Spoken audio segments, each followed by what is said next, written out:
Alhamdulillahi Rabbil Alamin, wassalatu wassalamu ala nabina Muhammadin wa ala alihi wa sahbihi ajma'in, amma ba'd. Alors on arrive à la conséquence numéro 5 de la fitane, des troubles et des tentations et des épreuves. Et vous allez voir encore une fois ô combien elle nous parle et ô combien elle est d'actualité, subhanallah. Donc le Cheikh Abdurrazaq al-Badr, hafidhahullah, nous dit Man dakhala fil fitan in hatta qadruhu. Celui qui va rentrer dans la fitna et qui va y prendre part, eh bien sa valeur va diminuer, bien entendu aux yeux des gens. Quand tu vois quelqu'un qui se rabaisse à créer des fitnas, à alimenter des fitnas, à perturber les gens, perturber la umma, etc., ben cette personne-là, elle finit par tomber en... comment on appelle ça? Tomber en désuétude aux yeux des gens. Les gens ne lui accordent plus aucun crédit, aucune considération, parce qu'ils savent et ils ont compris que cette personne est, comme on l'appelle, un fattan. Et vous verrez une réponse, bi'idhnillah, qui sortira encore une fois ce soir après le cours, Inch'Allah, sur YouTube et sur TikTok, concernant ces fattan qui prétendent vouloir défendre l'islam et sauver l'islam, alors qu'en fait, ils ne font que propager des catastrophes, des cataclysmes et des fitnas, des troubles et des affaires qui divisent les rangs des musulmans. Déjà qu'on a du mal à s'unir, si en plus il faut que on doive porter le fardeau de ces... On doit porter sur nos épaules ces fardeaux-là, ces gens-là dans notre communauté qui nous nuisent plus qu'autre chose, c'est compliqué, c'est vraiment difficile. Mais alhamdoulilah, les gens doués d'esprit, les gens doués de clairvoyance, et notamment les apprentis étudiants en herbe, qui étudient depuis maintenant plusieurs mois, voire plusieurs années, qui font des efforts pour prendre la science, lire des livres, avoir de bonnes références, et ainsi de suite, ils voient très vite quel prédicateur est un fattan, quel pseudo-étudiant en sciences, pseudo-doctorant est un fauteur de troubles, tel TikToker est un fattan, tel influenceur est un fattan, tel tweetos est un fattan. Fattan, c'est-à-dire un grand semeur de troubles. Quand on a acquis des bonnes bases et des bons fondamentaux, on arrive très vite à faire la part des choses. Walhamdulillah. Maintenant, on n'a pas tous on n'a pas tous eu ce privilège et ce bienfait d'Allah subhanahu wa ta'ala de faire partie de ces gens à qui Allah azza wa jalla a accordé la bonne guidée et la clairvoyance. Et donc, du coup, malheureusement, chez un grand nombre de débutants, ce sont des raz-de-marée. Quand ce ne sont pas des raz-de-marée d'apostasie claire et nette, ce sont des raz-de-marée de déviance. Ça dévie du droit chemin, ça dévie de la sunna, ça se fait entraîné par toutes les fitanes. Donc le Cheikh Abdurrazaq al-Badr nous dit parmi les vestiges de la fitna أن من يدخل فيها وهو من أهل العلم ربما أنها تؤدي به إلى نقوص قدره وسقوط شأنه. Et ça vaut, le Cheikh nous dit par rapport aux gens de science, aux savants, mais ça peut également être appliqué à notre échelle à nous dans la francophonie. Que dans la francophonie, moi, jusqu'à aujourd'hui, je ne connais pas spécialement de vrais savants, une montagne de science en termes de vrais savants, de vrai sens du terme, qui est parfaitement francophone. Peut-être qu'il y en a, mais moi, je ne les connais pas si bien que ça, parce que les rares qui sauraient parler français refusent de parler français. Souvenez-vous, le Cheikh Farkous disait, moi, je me refuse à parler français. Donc est-ce qu'on aurait un savant qui fait darwa en français? Moi, j'en connais aucun. On peut avoir de grands étudiants en sciences, mais des savants. Mais n'empêche que ce que nous dit le Cheikh, ça peut s'appliquer également pour nos étudiants en sciences. Et ça peut même s'appliquer, comme on l'a vu, pour des plus petits prédicateurs, des gens qui ne sont pas forcément étudiants en sciences, mais qui essayent de faire darwa à leur modeste échelle. Ils tiennent des comptes de rappel, ils essayent de produire du contenu bénéfique sur les réseaux sociaux, et ainsi de suite. Bien, nous, comme les savants, si on s'engage dans la fitna, qu'on on commence à prendre part à ces troubles, voire pire, pire si nous en sommes nous-mêmes les instigateurs, c'est nous qui commençons à lancer ces troubles et ces fitnas et qui perturbons les gens et qui leur déguisons le vrai par le faux, ou plutôt le faux par le vrai, eh bien, comme nous le dit le Cheikh Abdul Razak Al-Badr, cela va amener à ce que tu perdes en estime, que tu baisses en estime et en valeur et en crédibilité aux yeux des gens. وَمَنْ سَلِمَ مِنْ تِلْكَ الْفِتَنْ تَكُونُ سَلَامَتُهُ مِنْهَا رِفْعَةً لَهُ وَسَبَبًا لِانْتِفَاعِ النَّاسِ بِعِلْمِهِ وَمَضِيِّ الْخَيْرِ وَجَرْيَانِهِ عَلَى يَدَيْهِ بِتَوْفِيقٍ مِنَ اللَّهِ سُبْحَانَهُ وَتَعَالَى. Par contre, celui qui lors des troubles et des épreuves et des fitanes, il reste calme, il se maîtrise, il ne prend pas part à ces choses-là, voire il les réfute avec sagesse et avec science. Eh bien, le cheikh nous dit, celui qui aura su se prémunir des fitanes, lui, au contraire, ça va être une élévation pour lui en degré aux yeux des gens. C'est-à-dire, il va gagner en prestige aux yeux des gens. Il va gagner en crédibilité. On va dire, ah ouais, lui, on l'a attaqué de tous les côtés, il s'en est pris des vertes et des pas mûres, mais la fitna ne l'a pas ravagé. La fitna ne l'a pas emporté. Il a su garder le cap. Et ça ne fait qu'élever la personne aux yeux des gens. Et les gens vont donc encore plus s'accrocher à lui, prendre la science de lui, continuer, voire même yuqbiluna alayhi. Ils vont même le découvrir et désirer maintenant se rapprocher de lui, prendre la science de lui. Donc ça, comme on l'a vu, ça concerne tout particulièrement les savants, les gens de science, et à notre échelle francophone, on peut dire que ça concerne également les prédicateurs et les étudiants en sciences. Et le cheikh va nous rapporter une anecdote par rapport à cela. Il nous dit وَلِهَذَا قَالَ عَبْدُ اللَّهِ بْنِ عَوْنَ كَانَ مُسْلِمِ بْنِ يَسَّارَ عِنْدَ النَّاسِ أَرْفَعَ مِنَ الْحَسَنِ يعني البصري. Donc Abdullah ibn Aoun, il nous dit que Muslim ibn Yassar était à son époque, aux yeux des gens, bien plus estimé et prestigieux et un rang bien plus élevé et noble que ne l'était Al-Hassan al-Basri. Et pourtant, vous savez tous que maintenant on n'a plus que Al-Hassan al-Basri à la bouche et aux lèvres. C'est lui l'imam numéro 1 des Tabi'in, entre autres.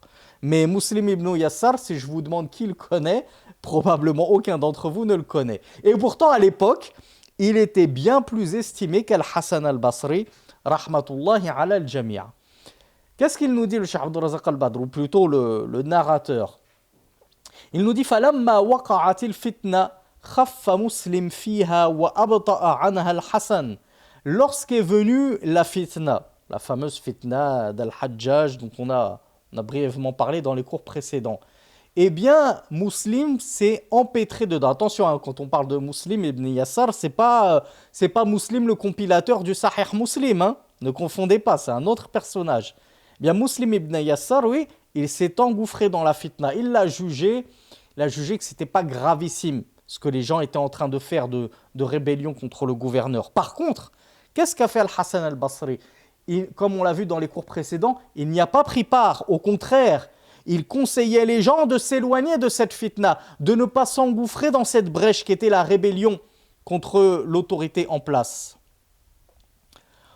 فَأَمَّا مُسْلِمْ فَإِنَّهُ اتَّضَعَ أي عند الناس وَأَمَّا الْحَسَنْ فَإِنَّهُ ارْتَفَعَ. Et alors, conclusion, Abdullah ibn Aoun qui nous rapporte cette anecdote nous dit, alors, suite à cette fitna, Al-Hassan al-Basri, son rang s'est élevé auprès des gens parce qu'ils ont vu ce sur quoi il reposait de sagacité, d'intelligence, de perspicacité, de pondération, de sagesse. Et ils ont vu comment avait réagi Muslim ibn Yassar qui pourtant avant, jadis, était visiblement supérieur à Al-Hassan al-Basri en mérite. Mais quand ils ont vu comment lui, par contre, il a glissé, il est tombé, il s'est engouffré dans la fitna, eh bien, son rang a baissé aux yeux des gens.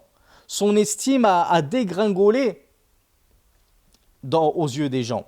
Ou son statut a dégringolé dans l'estime des gens. Et le Cheikh Abdul Razak Al-Badr, hafizahullah, nous dit que Muslim ibn Yassar, qui certes a pris part, parce que ça restait un savant, hein, il a pris part à la fitna d'Ibn al-Ash'ath, malgré tout, لما انتهت كان يحمد الله سبحانه وتعالى ويقول في حمده لله سبحانه وتعالى يا أبا قلابة إني أحمد الله إليك أني لم أرم فيها بسهم ولم أطعن فيها برمح ولم أضرب فيها بسيف. Quand la fitna s'en est allée, il commençait à dire, Muslim ibn Yassar, en s'adressant à un homme dont la kunya était Abu Qilaba, il a dit, certes je loue Allah, donc il se montrait reconnaissant envers Allah. Pourquoi? Il a dit, parce que au moins je n'ai tiré aucune flèche dans cette fitna et cette rébellion contre le gouverneur. Je n'ai lancé aucune lance et je n'ai donné aucun coup d'épée. En gros, oui, c'est vrai, je me suis engouffré dans cette fitna, elle m'a eu, mais je n'ai pas combattu. Je n'ai tué personne, j'ai tiré aucune flèche, je n'ai pas frappé de mon épée, rien du tout. Donc il louait Allah Azza wa Jal pour cela. Et il pensait que ça suffisait d'avoir été, entre guillemets, inactif sur le champ de bataille. Donc que lui a répondu Abu Qilaba, rahmatullahi alayhi, lorsqu'il a entendu ces auto-éloges que se faisait un petit peu pour se dédouaner Muslim ibn Yassar, il lui a dit, Ya Aba Abdillah, fa kayfa biman ra'aka waqifan fi as-saf. Oh Aba Abdillah Sakunya, à Muslim ibn Yassar, et que dis-tu de ceux qui t'ont vu debout au milieu des rangs? C'est-à-dire tu étais dans les rangs des combattants qui se sont soulevés contre le gouverneur. Peut-être que tu n'as pas dégainé, décoché la moindre flèche. Peut-être que tu n'as tué personne de ton épée, mais tu étais présent, tu étais là, dans les rangs des comment on appelle ça déjà, des insurgés et des révolutionnaires. Anta alimun ma'roufun bayna an-nas wa makanatuka ma'roufa. Toi, tu es un savant qui est connu des gens. Et ton rang, il est connu. Fakayfa biman ra'aka bayna as-saffayn. Alors que dis-tu des gens qui vont te voir, toi la célébrité, la célébrité dans la science, toi le grand savant que tout le monde respectait et à qui tout le monde accordait du crédit, que dis-tu de ce qu'ils vont penser de toi lorsqu'ils vont te voir justement dans les rangs des combattants? Faqala, ils vont dire, هذا مسلم ibn Yassar, والله ما وقف هذا الموقف إلا وهو على الحق. Celui-là, c'est Muslim ibn Yassar, par Allah. Il ne s'est pas tenu dans cette station-là, c'est-à-dire dans les rangs des combattants et des révolutionnaires, si ce n'est parce qu'il repose sur la vérité. S'il s'est permis d'aller se rebeller contre le gouverneur, c'est parce qu'il a raison et que c'est ça la vérité. Que la vérité et le vrai suivi du Coran et de la Sunna, c'est de se rebeller contre les gouverneurs. Voilà comment les gens qui ont confiance en toi et qui t'estiment vont penser. ووقوفك بين الصفين وحضورك بنفسك وقيامك مع هؤلاء وجودك نفسه هذا مما يزيد الفتنة. Or, Abu Qilaba lui a dit en conclusion, ta présence parmi ces gens-là, le fait que tu te tiennes avec eux, quand bien même tu n'as pas combattu, ça fait partie des causes qui ont augmenté la fitna, qui ont développé et propagé la fitna. Parce que les gens se sont dit, s'il y a tel savant dans les rangs des combattants et des insurgés et des révolutionnaires, c'est que c'est leur camp à eux qui a raison. Alors, comment a-t-il reçu cette remontrance, Muslim ibn Yassar? Il a pleuré. Il a pleuré parce qu'il s'est rendu compte que Abu Qilaba avait raison dans son reproche. فلما نبهه على هذا الأمر بكى مسلم بن يسار فقال أبو قلابة فبكى وبكى حتى تمنيت أني لم أكن قلت له شيئا. Et Abu Qilaba nous dit, Muslim ibn Yassar a tellement pleuré de regret, comme on le disait hier, regardez les conséquences de prendre part à la fitna, c'est que bien souvent, c'est source de regret. On regrette amèrement de s'être engagé dedans. On se dit, si seulement je n'avais pas pris part à la fitna. Il a tellement pleuré, Muslim ibn Yassar, que Abu Qilaba nous dit, j'ai presque souhaité ne m'aime pas lui avoir tenu ses propos. Tellement ça m'a fait de la peine de le voir dans cet état-là d'affliction et de regret. Mais au moins c'est une bonne chose. Mieux vaut avoir des regrets d'avoir commis quelque chose d'illicite, d'être tombé dans une infamie, que de non seulement avoir commis cette infamie, avoir pris part à la fitna et ne même pas le regretter. Comme vous le savez tous, parmi les conditions du repentir, mais il y a le regret sincère. Si tu ne regrettes pas sincèrement cette erreur que tu as faite, ce péché, ben, tu ne t'en es en réalité jamais repenti. Donc ça reste une bonne chose. Mieux vaut pécher et regretter le péché que de pécher et de ne même pas regretter le péché. De faire semblant de ne pas reconnaître la gravité de cette affaire. Ben non, qu'est-ce que j'ai fait de mal? Il est où le problème? À cause de l'orgueil. Ou parce que, voilà, je pense qu'en reconnaissant mes torts et en avouant que j'ai mal agi, ben, je vais baisser dans l'estime des gens. Ils vont se dire, ah ouais, celui-là, il reconnaît qu'il a fauté, donc on ne le suit plus. Au contraire, tous les savants et les étudiants en sciences qui ont reconnu leur tort en disant, j'ai mal agi, j'ai écrit un écrit maladroit, j'ai tenu une parole maladroite et qui reviennent dessus avec humilité, ils n'ont fait que s'élever aux yeux des gens. Les gens se disent, lui au moins, on sait qu'on peut le suivre parce que lorsqu'il se trompe, il revient sur son erreur. Mais quelqu'un, parmi les étudiants en sciences, ça fait 10 ans, 15 ans, 20 ans, on ne l'a jamais entendu dire « je m'excuse, j'ai fait une erreur, je reviens sur tel propos, c'est une erreur, j'ai fait un lapsus, je ne sais pas, Allahu a'lam ». Non, lui, il a réponse à tout. Normalement, on devrait se dire, il y a anguille sous roche. Lui, il ne s'est jamais trompé, il n'a jamais fait d'erreur, il sait tout sur tout, c'est bizarre. Et bien souvent, je copie-colle ce que j'écris sur Twitter, sur Facebook et sur Instagram. Mais là, j'avoue que ça m'est sorti de l'esprit de vous le partager également sur Facebook et Instagram. Et je vous ai écrit sur Twitter, je crois que c'était ce matin ou hier soir, que certains pensent que moi, personnellement, je suis dans toutes les fitnas. Oh, mais celui-là, à chaque fois qu'on l'entend, il est dans les fitnas, il est dans la sauce. Il y a quelques jours, il était dans la fitna de l'assouplissant et de raser les murs. Maintenant, il est dans la fitna de l'esclavagisme, etc. Et si tu les travailles au foie, que tu creuses, tu leur dis, allez-y, ok, on va se poser. Citez-moi toutes les fitnas que vous connaissez du frère Sami. Ils vont t'en citer 3, 4, peut-être 5, peut-être 6 pour ceux qui auront une même... Moi je m'en souviendrai pas. J'arriverai même pas à aller aussi loin que 4. Et tu leur dis, et tout ça en combien d'années? Depuis quand il a commencé la darwa? 10 ans. Donc il a commencé la darwa il y a 10 ans. Toi, tu connais 4, 5 fitnas que c'est pas lui qui les a inventés, ces fitnas. C'est les gens qui le mettent dans la sauce et qui le mettent dans la fitna parce qu'en réalité, c'est des malades du cœur ou qui sont islamophobes. Ils se prétendent musulmans, mais islamophobes. On a une nouvelle génération. Après les musulmans non pratiquants, il y a les musulmans islamophobes. Il est musulman, enfin, il se dit musulman, mais il déteste l'islam. Tu lui dis, l'islam, c'est ceci et c'est cela. Oh, non, mais c'est pas contre Sami Philippe Chaouch que tu es en train de t'énerver. Garde ton sang-froid, ma sœur. Ça ne sert à rien de me fustiger, moi. Moi, je t'ai juste apporté un jugement en islam. En islam, ça, c'est halal.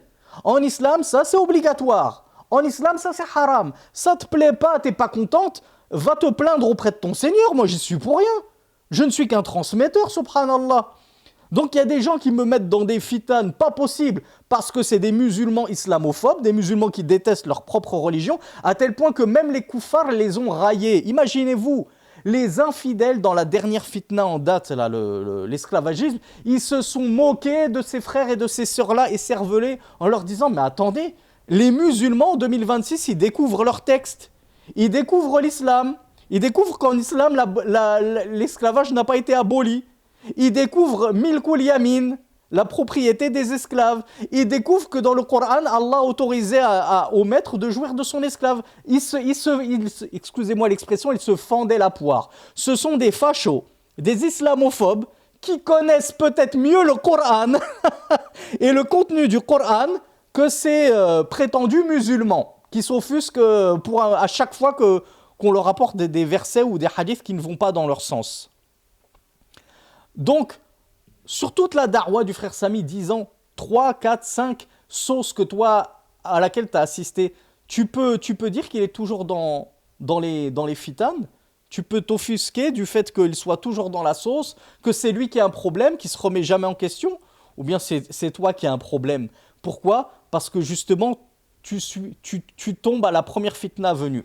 Premier extrait vidéo mal coupé, accéléré x2 pour donner l'impression que je suis énervé, que je parle vite, que je tape sur tout le monde. Ça y est, tu tombes la tête la première. Si j'étais vraiment dans toutes les fitnas, dans le sens que je réagissais vraiment à chaque fois qu'il y a une polémique sur moi, à chaque fois qu'il y a des gens qui m'insultent sur les réseaux sociaux, j'aurais arrêté ma da'wa depuis bien longtemps parce que je ne serais occupé qu'à ça, à chaque fois à répondre à ces gens-là. Et vous ne voyez, comme je vous l'écrivais, que la partie apparente de l'iceberg. Vous ne voyez que ce que je veux bien vous montrer ou que ce que je n'ai pas eu le temps de supprimer. Mais moi, vous me connaissez, je bloque très vite et je supprime très vite. À peine je reçois une notification où ça commence déjà, ouais, celui-là n'importe quoi, boum, je me casse pas la tête, je lis même pas. Il y en a qui se fatiguent à m'écrire des pavés pas possibles sur YouTube. Sachez que je ne les lis pas. Pareil sur TikTok. Parfois, je reçois des pavés, je ne les lis pas. Juste le début, ouais, n'importe quoi, boum. Moi, je me casse pas la tête, j'ai pas de temps à perdre avec vos fitanes. Je bloque et je passe à autre chose. Donc, prétendre que je suis tout le temps dans la fitane ou que je perds mon temps ou que je... Voilà, c'est là où je voulais en venir. Que Zarma, je me rabaisse et ça perd de ma crédibilité parce que je me rabaisse à parler de fitane. Non, au contraire, je me rabaisse tellement pas que vous m'avez pris la main dans le sac, entre guillemets, à parler de ces fitanes-là 3-4 fois en 10 ans.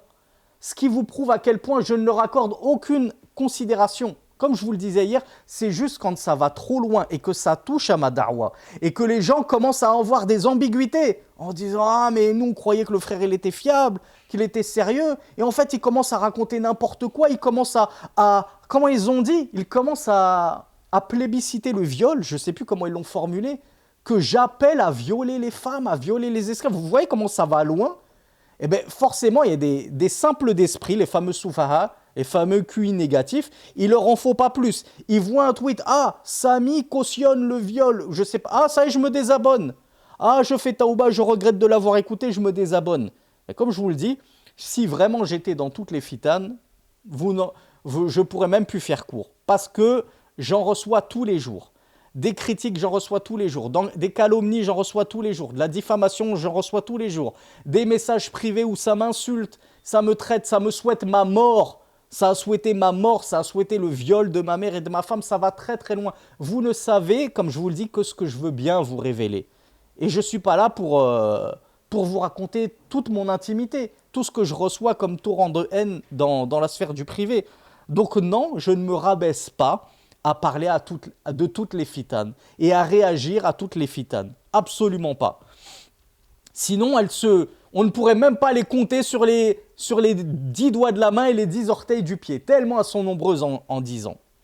Au contraire, j'essaye de prendre, d'accepter les conseils des savants et les directives des savants qui nous disent, justement, si tu veux être élevé et estimé auprès des gens, ne rentre pas dans toutes les fitanes, laisse-les passer. Fais comme même le cheikh Ibn Ramzan al-Hajiri, Hafidahullah, nous a dit récemment, il y a une vidéo qui a tourné de lui récemment, il a dit, mais subhanallah, à notre époque, on a une fonction géniale sur les téléphones portables qui s'appelle bloc.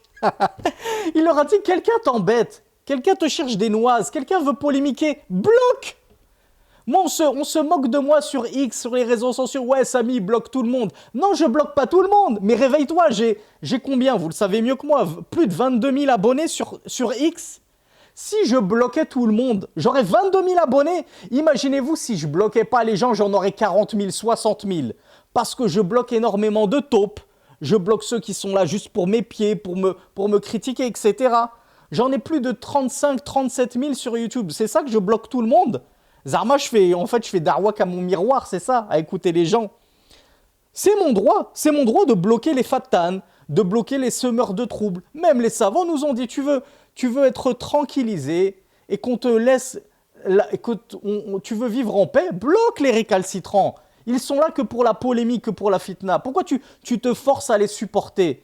Est-ce que chez toi, tu accueilles des gens qui viennent pour t'insulter, ils viennent insulter ta femme, tes enfants, tes parents? Tu continues à leur servir le thé, tu leur dis, vas-y, toi, prends la porte. Plus jamais tu mets un pied chez moi. Et sur nos réseaux sociaux, c'est mon compte à moi, c'est ma page à moi, je suis obligé d'accepter tout le monde. Je suis obligé de donner une tribune à tous ces égarés égareurs qui ont envie de venir partager leur venin. Lui, il raconte n'importe quoi. Non, mais c'est pas si. Non, mais l'islam, c'est comme ceci, c'est cela. Non, non. Moi, je ne donne jamais de tribune à ces gens-là. Il vient polémiquer sur ma page, boum, bloc, supprimé, on n'entend plus parler de lui. Et vous, vous arrivez sur mon profil 2-3 jours après, vous voyez rien. Parce que tout ce que je bloque et supprime, ben, ça disparaît dans les poubelles de l'histoire. Donc vous ne voyez pas toutes ces fitanes que je bloque au jour le jour. Et vous tombez sur une fitna que j'ai pas encore eu le temps de bloquer, ou qui a pris une ampleur pas possible. Ah, Samy, il est toujours dans la sauce. Ah ouais. Plus aucune sagesse, plus aucune pondération dans le jugement. Donc c'est nous qui manquons de sagesse visiblement, mais vous, quand vous balancez des calomnies grosses comme 3 pommes, ça vous dérange plus. Vous avez le droit, vous. Vous avez le droit de calomnier. Vous avez le droit de ne pas faire preuve de sagesse et de pondération. Vous avez le droit à tout, vous. Vous avez le droit de balancer devant tout le monde sur les réseaux sociaux. Le prophète sallallahu alayhi wa sallam, il a épousé Aïcha à 6 ans et il a consommé le mariage à 9 ans. Oui, ça c'est de la sagesse. Quand c'est vous, c'est de la sagesse, il n'y a pas de problème. Ça choque tous les koufars, mais tranquille. Quand c'est vous qui le dites, quand c'est les machères qui le disent, c'est de la sagesse. Quand c'est Samy qui dit 10 fois moins, qu'on a le droit d'avoir des esclaves et de jouir de nos esclaves, c'est dans le Coran et la Sunna. Ah, il a manqué de sagesse, mais pourquoi il parle de ces choses-là, etc. Donc vous avez le droit de parler de tout ce que vous voulez, et nous, on ne peut même pas faire un cours de fiqh tranquillement, dans notre coin, à nos élèves. Donc conséquence numéro 6 ou 7, conséquence numéro 6 de la fitna. Et encore une fois, subhanallah, c'est Allah qui m'a guidé à vous faire cette épître parce que elle date pas d'hier, hein. Elle est assez ancienne et pourtant c'est fou comme elle est tellement d'actualité avec ce qui s'est passé récemment en termes de fitane sur les réseaux sociaux. La conséquence numéro 6, ishtibahul umuri wa ikhtilatil haqqi bil batil. L'une des conséquences de la fitna, c'est que les choses vont devenir ambiguës, floues. On ne saura plus distinguer le vrai du faux. Encore une fois, la fitna, raser les murs. Qui a été le sauvé, le préservé d'Allah, qui a su voir le vrai du faux en se disant, mais attendez, et moi j'en ai vu, hein. J'ai vu des nobles sœurs défendre bec et ongle la sunna en disant oui on rase les murs et il est où le problème, on est fiers de suivre la sunna du messager d'Allah sallallahu alayhi wa sallam. Et on avait des chiennes de garde enragées, des féministes exacerbées qui venaient leur dire mais c'est quoi, c'est contre son camp, mais vous avez pas honte, vous êtes la honte des femmes, nous on se bat pour vos droits et vous dites ouais le frère il a raison, on doit marcher sur le bas-côté, oui il y a un hadith qui dit ça, etc. Ouais vous êtes d'accord avec lui qu'il faut pas qu'on se parfume quand on sort, etc. Comme je vous l'ai dit, c'est des musulmanes islamophobes. Elles ne sont pas contentes parce qu'on leur dit qu'elles n'ont pas le droit de se parfumer lorsqu'elles sortent dehors. Mais c'est pas moi qui l'ai inventé ce jugement, c'est le jugement de ton créateur, de ton Seigneur. Celui que soi-disant tu prétends croire en lui. Donc alhamdoulilah, on a eu malgré tout des frères et des sœurs qui ont fait preuve très rapidement d'un discernement et d'une clairvoyance et d'une sagesse pour accepter tout de suite. Déjà, peut-être parce qu'ils savent que tel prédicateur qu'ils écoutent, on le connaît, ça fait des années. On sait qu'il raconte pas n'importe quoi. On sait qu'il se base toujours sur les livres des savants. Que quand il parle, c'est Allah a dit, le messager d'Allah a dit. Il va pas inventer un jugement dans l'islam. Tout d'un coup, il s'est réveillé un matin, il va dire, tiens, j'ai décidé que l'assouplissant, ça va devenir haram. Quand c'est Cheikh Aziz Farhan qui le dit bien avant moi, ça choque personne. Lui, il a le droit. Oui, mais lui, il a le droit de le dire, c'est un savant. Mais Samy, non. Samy, il n'a pas le droit de transmettre les paroles des savants aux Français. C'est comme ça. Samy, il doit rester dans le chapitre des ablutions. Il nous apprend à faire les ablutions. Ensuite, il nous apprend à faire la prière. Et quand c'est fini, on recommence. Ablution, prière, ablution, prière, ablution, prière. Il ne faut pas parler d'autre chose. Laissez les savants en parler. Oui, tous leurs cours ne sont pas traduits, c'est pas grave, on reste dans l'ignorance. C'est pas de notre faute, on est excusé, on est en France, on n'a pas la langue arabe, donc Allah il nous pardonnera de n'avoir eu aucune science sur aucun sujet et d'avoir interdit de parler aux étudiants en sciences qui voulaient nous apporter les propos des savants pour élever un peu le niveau et parler d'autre chose que des bons comportements et que le paradis il est sous les pieds de la mer.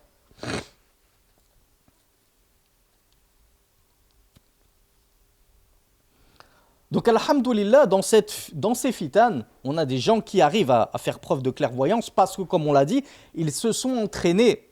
Déjà à la base, ils recherchent la science, ils ont les bonnes références, ils savent maintenant, ils ont acquis des fondamentaux. Mais prenez la masse grouillante des gens. La masse grouillante des gens, elle voit des montages comme ça où on prend 30 secondes d'un cours de 45 minutes, 1 heure, et on lui dit ça c'est interdit, alors qu'elle n'a jamais entendu parler de ça, elle est jamais tombée sur le hadith, etc.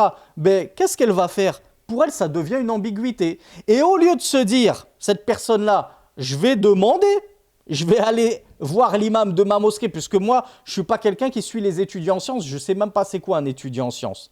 Donc ne me parlez pas de minhaj droit ou je ne sais pas qui, ça veut rien, je ne sais même pas ce que ça veut dire minhaj droit. C'est quoi un minhaj? Donc moi, tout ce que je sais de la religion, c'est la mosquée de Paris. Ben va à la mosquée de Paris et va demander à un imam, est-ce que c'est vrai ça, cette histoire de parfum, ça sort d'où? Ben vous allez voir ce qu'il va vous dire, il va vous dire à la limite, il va vous dire, oui, non, mais ça, c'est un islam rigoriste, etc. Tu vas te dire, ah, donc, il y a quand même une trace.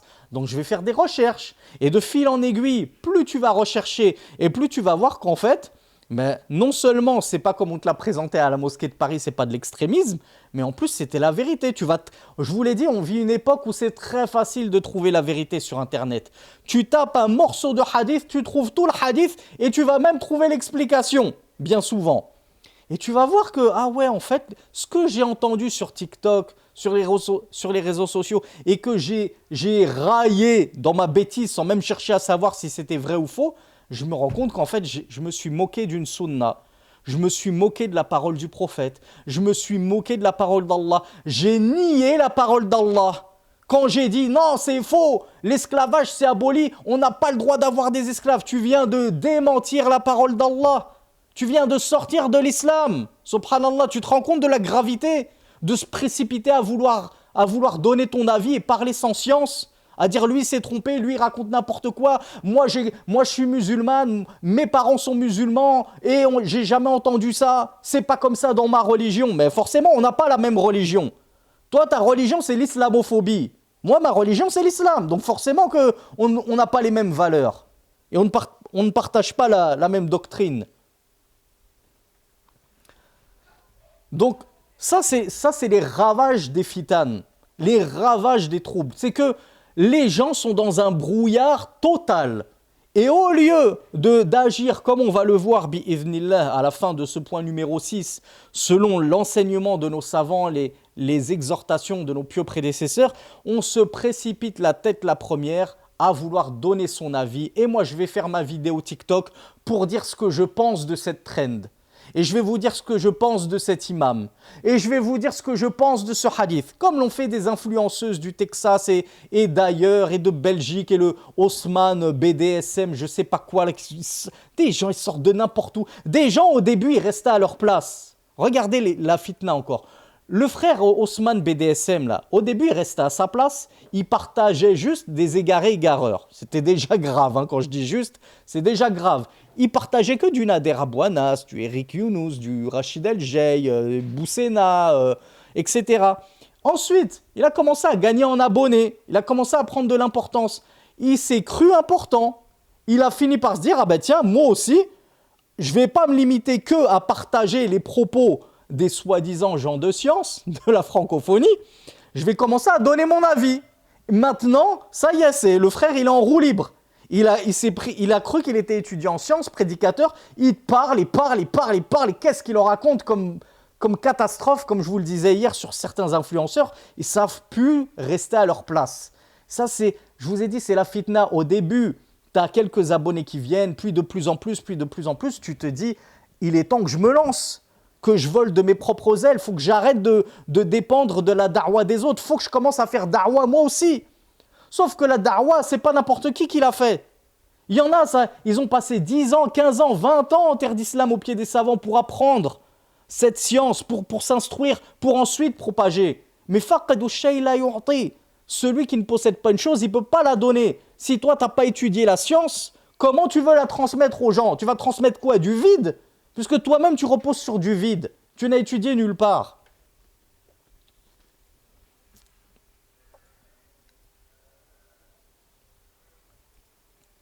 Donc le Cheikh Abdul Razak al-Badr nous dit parmi les conséquences des fitanes, il y a le fait que al-umur tashtabihu fiha ala an-nas wa takhtalit. Les affaires, elles vont commencer à devenir obscures et ambiguës aux yeux des gens. Le vrai va se mélanger au faux. La yamizu kathirun minan nas bayna haqqin wa batil. Un grand nombre de gens ne saura plus discerner le vrai du faux à cause de ces fitanes. Et là, tout particulièrement dans les fitanes qui touchent à la rébellion contre le gouverneur, le cheikh nous dit des gens qui vont se faire tuer, sans même savoir pourquoi il s'est fait tuer, tellement la fitna a ravagé les gens. Même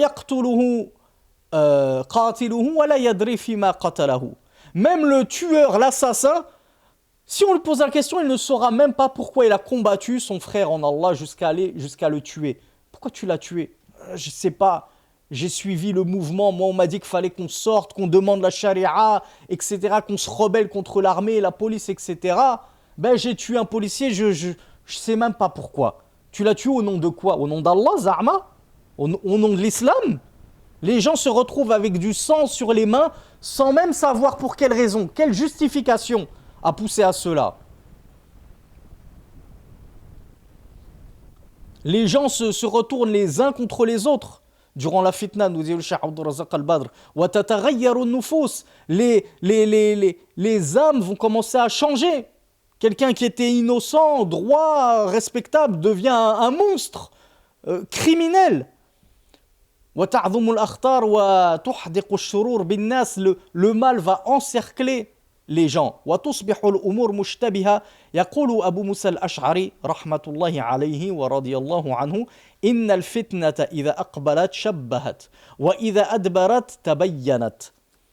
Abu Musa al-Ash'ari, l'un des nobles compagnons du messager d'Allah sallallahu alayhi wa sallam, a dit: la fitna, lorsqu'elle arrive, shabbahat, elle jette toutes ses ambiguïtés aux yeux des gens. Et ils sont plongés alors dans le flou, la divagation, sans arriver à démêler le vrai du faux. Ils sont complètement perdus et dans la perplexité. Wa idha adbarat, mais lorsqu'elle s'en retourne et qu'elle prend fin et qu'elle disparaît, la fitna, tabayyanat, c'est à ce moment-là qu'on y voit plus clair. Oh mince, qu'est-ce que j'ai dit, qu'est-ce que j'ai fait? Je me suis moqué d'un hadith du messager d'Allah, sallallahu alayhi wa sallam. Oh mon Dieu, je me suis moqué d'un verset du Coran où Allah il me dit ceci et cela. Mais moi j'étais tellement noyé dans cette fitna, dans cette trend, j'ai voulu être rigolote, faire rire mes copines, j'ai pris mon TikTok, je me suis filmé dans la rue avec un rasoir en train de raser les murs, et maintenant qu'on m'a montré les hadiths, qu'on m'a montré comment agissaient les compagnonnes du messager d'Allah, etc., je me rends compte que j'ai pris en dérision un enseignement islamique concernant la pudeur et la chasteté que doit revêtir la femme. Et ça, c'est gravissime. Et là, comme je le dis toujours, on est pleine de remords. On s'en mord les doigts. On ne sait plus où se mettre. On va commencer à demander pardon à ceux à qui on a attenté à l'honneur. Et peut-être que ces gens-là ne vous pardonnent pas et ne vous pardonneront jamais.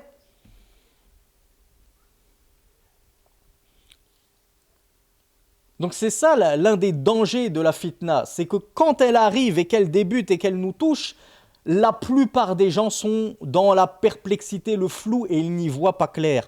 Et c'est seulement lorsqu'elle se termine, qu'elle prend fin et qu'on passe à autre chose, que ça y est, tout s'éclaircit, tout devient clair, et que le vrai commence à se distinguer du faux, et qu'on se rend compte qu'on était sur le faux, qu'on était dans l'erreur, qu'on a commis des crimes idéologiques en se moquant de l'islam, en pensant se moquer simplement d'un prédicateur ou d'une parole.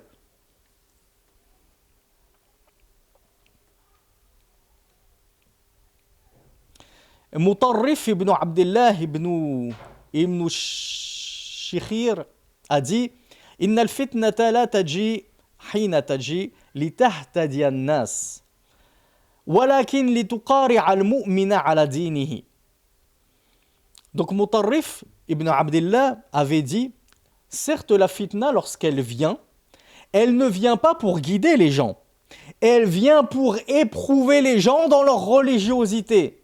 Ouais, parce que la fitna lorsqu'elle vient, c'est là qu'on voit qui est solide sur ses appuis, qui va ne pas prendre part à la fitna, ne pas se prononcer et réfléchir, interroger les savants, interroger les étudiants en sciences. J'ai entendu telle parole de tel prédicateur, de tel frère, etc. sur les réseaux sociaux. Est-ce qu'il raconte n'importe quoi ou est-ce qu'il se base sur quelque chose? Dites-moi en plus.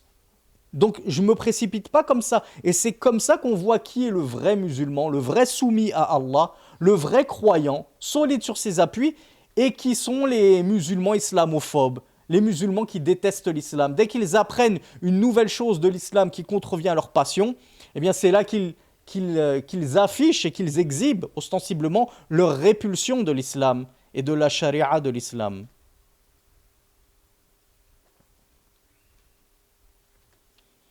Le Cheikh Abdul Razak al-Badr, hafizahullah, nous dit « Prenons et tirons exhortation et leçons de la fitna du Dajjal. » Et vous savez tous que la fitna du Dajjal, c'est la plus grande fitna que l'humanité n'aura jamais connue.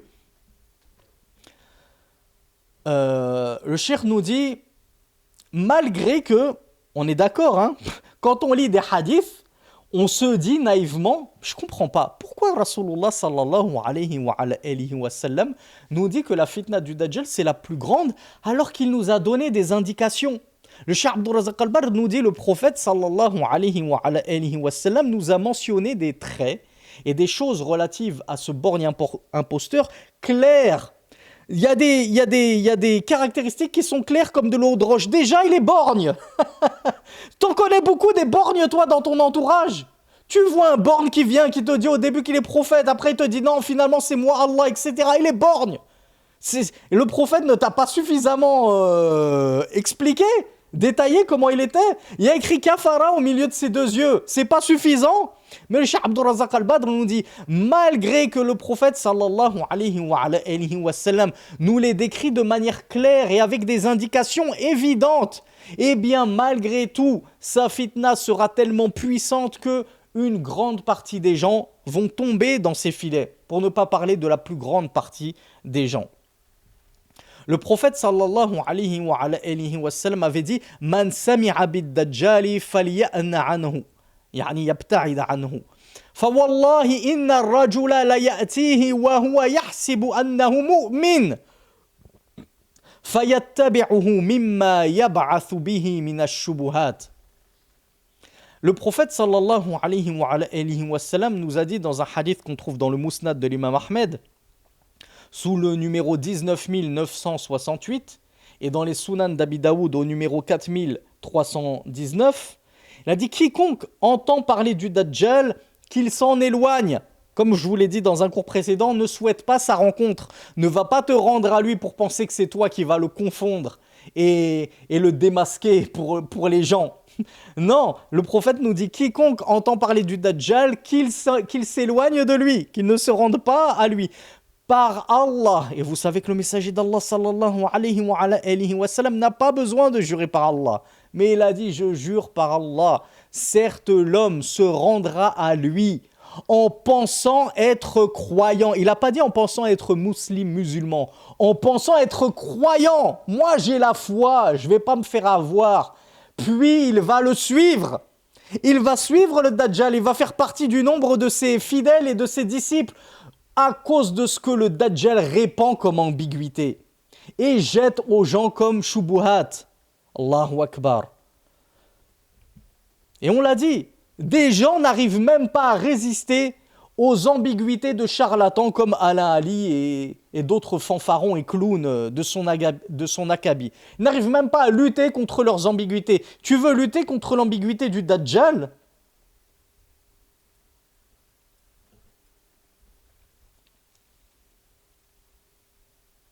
Dans un hadith authentique rapporté par Muslim sous le numéro 1848, le prophète sallallahu alayhi wa sallam avait dit Man qatala tahta rayatin ummiyatin يغضب لعصبة أو يدعو إلى عصبة أو ينصر عصبة فقتل فقتلة جاهلية.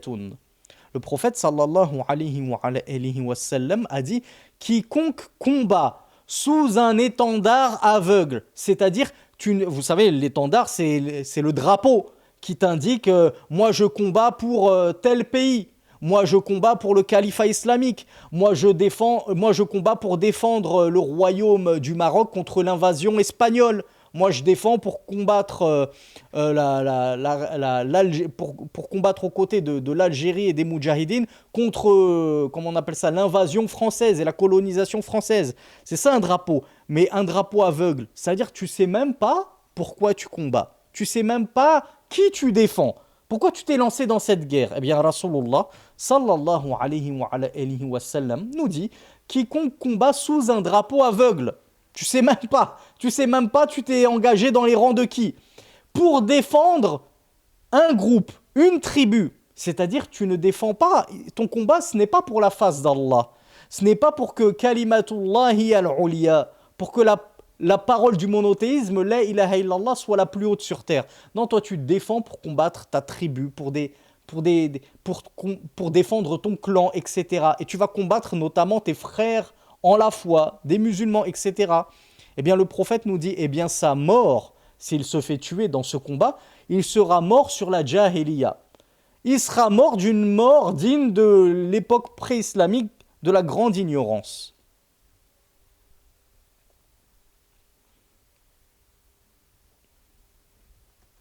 Et le Cheikh Abdul Razak al-Badr, hafidhahullah, nous rapporte une belle histoire du noble compagnon Sa'd ibn Abi Waqqas, radiyallahu anhu. Ibn Sirin dit, il a été dit à Sa'd ibn Abi Waqqas, ala tuqatil. Donc Ibn Sirin, que vous connaissez peut-être, celui qui nous a dit, certes cette science est une religion, donc regardez bien de qui vous prenez votre religion. Ne prenez pas votre science de n'importe qui, mes frères et sœurs, on a de cesse de vous le dire. Ne la prenez pas de ces influenceurs, tiktokers du dimanche sortis de nulle part. Ibn Sirin nous rapporte donc qu'il a été dit à Sa'd ibn Abi Waqqas, radiyallahu anhu, pourquoi ne combats-tu pas dans la fitna qu'il y a eu au temps des Sahaba, malheureusement, après la mort du prophète sallallahu alayhi wa sallam, bien des années après sa mort, durant le califat de Ali ibn Abi Talib, et il y avait le clan de Ali, il y avait le clan de Muawiyah, et on ne va pas ébruiter ça parce que c'est une fitna qui vraiment fait pleurer tout cœur sincère et croyant en Allah. Mais Sa'd ibn Abi Waqqas, lui, il n'a pas pris part à cette fitna. Il n'a donc pas pris part au combat entre certains compagnons contre d'autres compagnons.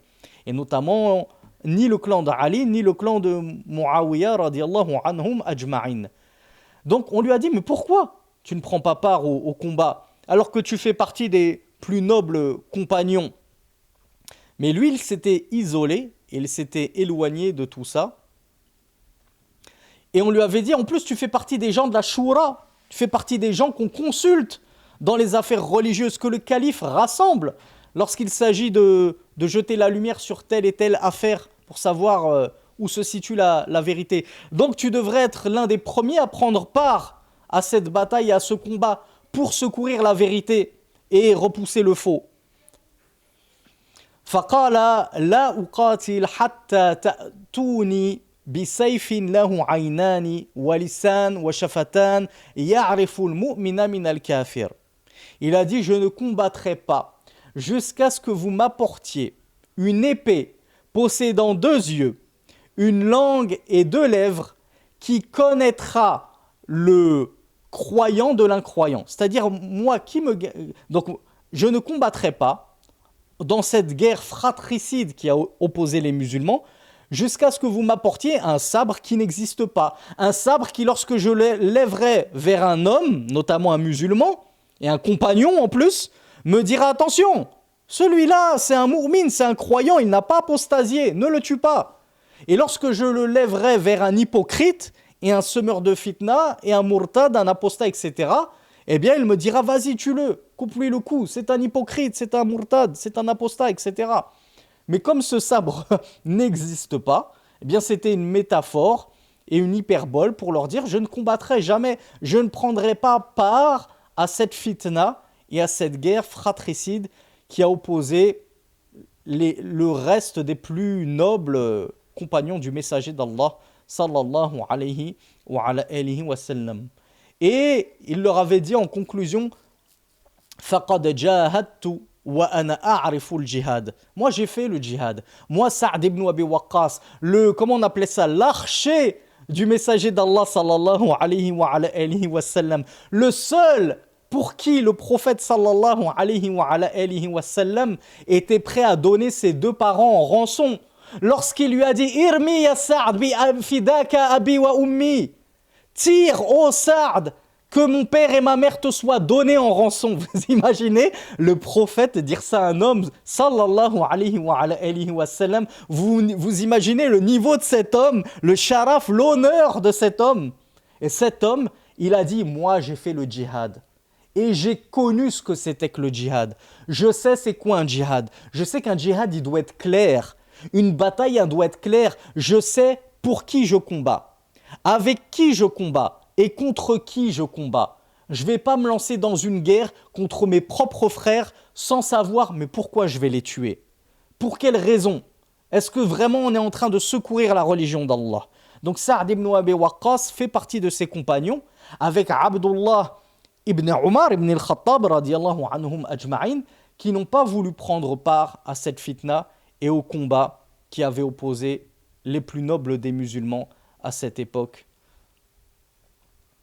Et il leur avait dit, il leur avait dressé une magnifique parabole, il leur avait dit « Mithluna wa mithlukum kamathali qawmin kanu ala mahajjatin bayda fabaynama hum kadharika yasirun hajat rihun ajjajatun fadallu at-tariq » يعني اشتبه الطريق بسبب العجاج والريح